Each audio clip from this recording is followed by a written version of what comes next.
Stop scrolling for one breathtaking minute and imagine a highway so powerful it could move religions, reset economies, topple dynasties, and even deliver a plague that erased half a continent. Long before steam, telegram, or Wi-Fi, 7,000 kilometers of heat, ice, and hope stitched Asia to Europe, Africa, and the Middle East. Historians call it the Silk Road, but by the time you reach the end of this tale, you'll see it was far more than silk and far more than a road. It was history's first internet, and its sparks still glow inside your phone today. Long before Marco Polo, a restless emperor in China heard rumors of blood-sweating horses grazing beyond collapsing horizons. He dispatched Zhang Qian to fetch them. Kidnapped for 10 winters, Zhang escaped carrying grape seeds, Persian silver, and shocking news. Western kingdoms lusted for Chinese silk. One bolt could pay a general's salary for a year. Court scribes gasped. The emperor simply smiled. Caravans thundered out of Chang'an, and the planet's first nervous system began to flash awake. Picture dawn on the Gobi's edge. 50 camels kneel like battered ships. A Greek doctor loads cobalt glass beads. An Indian monk packs palm leaf sutras. A Sogdian translator hums in 5 languages. Each camel can gulp 100 liters of water in 10 minutes, then tramp for 5 thirsty days. By sunset, the convoy reaches a caravanserai, mud brick walls, single iron gate, braziers spitting cumin-flavored smoke. Merchants trade gossip as eagerly as gold, Persian taxes rising, a Roman general planning war, a new spice in Kerala that tastes like lightning. Every whispered secret is a data packet on a prehistoric web. Caravanserais were more than motels. They were supercomputers made of flesh and rumor. Here a Persian engineer diagrams a wind catcher that can cool a palace without ice. There a Chinese blacksmith sells iron stirrups that will soon transform cavalry on 3 continents. In one corner, a Kashmiri herbalist grinds rhubarb root, unknown in the West, yet destined to remake European medicine. When the gate creaks open at dawn, tens of cultures exit as one restless organism. The road's jewels glimmered in the sand. Dunhuang's caves flickered with lapis halos and silk-draped Buddhas. Samarkand, mirror of the world, echoed with algebraic debates under turquoise domes. In Merv, librarians boasted they could find any manuscript before your tea cooled. Palmyra's limestone columns rang in the desert wind like an ivory xylophone announcing fresh caravans. Antioch's port opened these treasures to Roman villas, where senators cursed silk's translucence, yet bought extra bolts for their daughters' wardrobes. Rome went mad for silk. Wealthy matrons flaunted gowns so sheer that moralists screamed in the Senate. Pliny the Elder lamented that foreign women strip Roman virtue, but imports only grew. To pay the bill, Roman gold flooded east. Some historians argue this bullion drain weakened the empire's legs centuries before Goths tried the gates, proof that fashion can be geopolitical. If this ride already has you rewiring your view of history, smash that subscribe button right now so you won't miss next month's deep dive, when a handful of nutmeg costs more than gold and ignites a global war. Saddle up. Our story's about to darken. Goods dazzled, but ideas detonated. Paper drifted west, married Arabic numerals, and multiplied human memory into libraries. The stirrup glided east to west, letting armored knights stand tall and bend entire wars. Buddhism crossed snowy passes into China. In the other direction, astrolabes and algebra slipped into Song Dynasty observatories. Music morphed too. Persian oud to European lute, bamboo flute to Middle Eastern ney, each note carrying a passport stamp of cultures in harmony. In 1346, a flea-riddled rat squeezed into a grain sack near the Caspian Sea. Yersinia Pestis rode caravan grain, sailed Venetian galleys, and became the Black Death. By 1351, one in every two Europeans lay under fresh soil. Feudal bonds snapped, wages soared, the Renaissance flickered to life. A single microbe hidden in camel fur rearranged the human story more than 10,000 generals. Enter Genghis Khan, storm of the steppe. His riders erased borders in a blur of hooves. Under his heirs, merchants carried silver passports, promising death to robbers and free horses at every relay. Messages leapt from Beijing to Baghdad in a month, 200 years before Europe had a decent postal service. Venetian teenager Marco Polo watched paper money, coal heaters, and imperial highways, then wrote a book Europe dismissed, until Columbus treated it like scripture. 1453.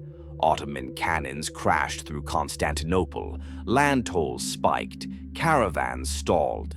European appetites, however, did not. Portuguese caravels hugged Africa, dodged storms, and in 1498 Vasco da Gama touched India, buying pepper for pennies, selling it for fortunes. Within decades, ocean lanes strangled the old desert highways. Caravanserai wells reflected only starlight and jackal eyes. Yet roads are phoenixes. In 1877, Russian engineers slammed rails across Central Asia, dreaming of steam camels. In 2013, China announced the Belt and Road Initiative. Freight trains from Yiwu to Madrid in 18 days, fiber-optic cables humming where wind once howled. Critics call it debt trap diplomacy. Boosters call it Renaissance. Zhang Qian's ghost simply nods. Connection is humanity's default setting. Lift a bolt of Chinese silk and a Roman glass cup. Inside shimmer fingerprints of farmers, translators, thieves, and poets, and perhaps a plague flea. They whisper, history is not lonely kingdoms, it is one embroidered quilt. The Silk Road is its brightest thread, still glittering beneath desert suns and fiber-optic seas. Every click you make online is just another camel step on that timeless highway. Most maps show one great ribbon racing across the center of Asia, but the Silk Road actually split into a dozen nervous capillaries, and the wildest of them all tiptoed across the Himalayas. Imagine a yak caravan edging along a cliff, one misstep from a 2-kilometer drop into a glacier that never sees summer. The air is so thin that a candle struggles to stay alive, yet at 5,000 meters the trail bustles with blue-bearded merchants from Kashmir, Nuar artisans from Kathmandu, and Buddhist pilgrims clutching copper mani wheels. Their prize is salt. Himalayan salt cakes pressed into brick-size ingots become the first reliable currency in Tibet. A farmer can pay his yearly taxes with 3 pink slabs hacked out of a frozen lake. Downslope in Nepal, the same bricks buy Chinese porcelain. On the Ganges plain, they dissolve into royal kitchens, flavoring curries for 1 million tongues. In salt, we taste mountains. Rome's addiction to silk grew humiliating. By the 6th century CE, the Emperor Justinian is bleeding gold, sending coins east by the boatload and receiving translucent gowns in return. So he hires 2 unlikely spies, Nestorian monks who claim to have glimpsed the silkworm in distant Serinda. They travel east disguised as holy mendicants, memorize every stage of sericulture, then smuggle live eggs home inside hollowed-out bamboo staves cooled with fermented dung. When the larvae hatch safely in Constantinople, the Byzantines break China's 2,000-year monopoly overnight. Within a generation, imperial workshops in Thessaloniki and Thebes hum with mulberry leaves and spinning bobbins. Europe need no longer barter gold for fabric. One insect espionage mission shifts the balance of payments for centuries. Textbooks often zoom in on emperors, generals, and mail traders, but dig into travelers' diaries, and another story appears. Women were everywhere. Sogdian widows ran caravanserais after their husbands died of desert fever. Persian poetesses sold manuscripts in Samarkand markets. Chinese princesses married off two-step khans, became cultural super routers, carrying fashions, recipes, and musical instruments in their dowry trunks. A 7th century letter unearthed near Turfan lists the personal baggage of one princess, silk bolts, Buddhist scrolls, and a trained tea master. Scholars argue that her taste for jasmine leaves, adopted by her nomad hosts, explains why Mongol elites later served flour-infused brews to guests from Kiev. Every teacup raised in a modern cafe may contain a whisper of her wedding journey. Nutmeg, cloves, cinnamon, aromas so common in kitchens today that we forget they once cost more than gold. Each spice began its life on trees, rooted in a single island or valley, thousands of kilometers from the Roman dining hall or the Abbasid banquet. Caravan cooks became unwitting influencers. An ounce of clove hidden in a goatskin pouch arrived in Baghdad, met sugar from Persia and citrus from Egypt, and birthed the world's first candied fruit. Trade routes turned recipes into migratory birds. When a Florentine baker sprinkled cannel into dough in 1360, he was quoting a Javanese forest without knowing a single Javanese word. Not all cargo was tangible. In the year 1008, the scholar Shen Kuo described a south-pointing spoon, an early magnetic compass, just as Arab astronomers in Isfahan completed star catalogues more accurate than Ptolemy's. Within decades, travelers carried magnetized needles west, while algebraic star charts drifted east. Somewhere along the Oxus River, a Chinese merchant watched an Arab navigator float a steel needle on an oily bowl and exclaim, "Your spoon now knows where Mecca stands." In return, the navigator copied Chinese cloud classifications that would later help him predict monsoon shifts in the Arabian Sea. Knowledge leaped language without translation. China gave the world paper and gunpowder, but the Silk Road married them. By the 12th century, Muslim engineers in Samarkand had refined paper mills that used water-driven hammers to pulp linen rags, slashing production time. 2 centuries later, the same workshops experimented with saltpeter recipes they called Chinese snow. Paper allowed mass replication of rocket diagrams. Rockets protected the paper mills.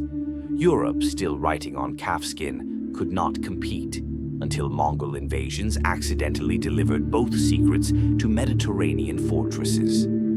Less than 200 years later, Gutenberg's press spits out pamphlets, and European cannons echo across Constantinople's walls. The Silk Road had become a fuse red-hot with ideas, ready to ignite the gunpowder of the Renaissance. Look at your smartphone. Rare earth metals mined in Congo, glass engineered in Japan, processor designed in California, assembled in Shenzhen, shipped through the Strait of Malacca, ordered via a cloud server in Finland. Your device is a 21st century caravan, every component a modern camel. Tap, buy, and satellites, fiber-optic cables, and container cranes reenact the Silk Road in milliseconds. The same desire that made a Roman senator sweat for translucent silk now makes you refresh a tracking screen. Epilogue. The brightest thread. Lift a bolt of Chinese silk and a Roman glass cup. Inside, shimmer fingerprints of farmers, translators, thieves, princesses, spies, plague fleas, and poets. They murmur that history is not lonely kingdoms, it is one embroidered quilt. The Silk Road is its brightest thread, glittering still beneath desert suns and fiber-optic seas. Every click you make online is just another camel step on that timeless highway. If this tale stitched a new patch onto your worldview, tap like, share the road with a friend, and subscribe. History is happening everywhere. Let's keep walking that ancient, unbroken path together.